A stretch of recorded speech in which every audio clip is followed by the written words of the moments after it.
সম্বন্ধে আসে হযরত ইব্রাহিম আলাইহিস সালাম সন্তানের প্রতি স্বাভাবিক দুনিয়ার নিয়মে মুহাজ আলাইহিস সালাম একটু নজরে তাকাইলো, একটু হিংসাত্মক নজরে তাকাইলো, একটু অন্যভাবে তাকাইলো। আমার আল্লাহ ওহি বলে দিলেন, ইব্রাহিম ঈসা আলাইহিস সালাম আলাইহিস সালাম এখন তোমার সন্তানকে আরেকটা কুরবানির সম্মুখীন হতে হবে।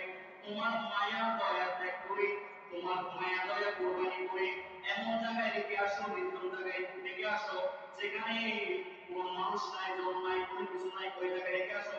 ইব্রাহিম আলাইহিস সালাম নদীর সামনে হয়ে ওই জায়গাটাতে আরব বর্তমানে যে মক্কা আছে, যেখানে বর্তমানে পায় জমজম কূপ আছে, জমজম কূপের পাশে একটা বড় বৃক্ষ ছিল, বৃক্ষের ছায়া তলে লেগে আসছে।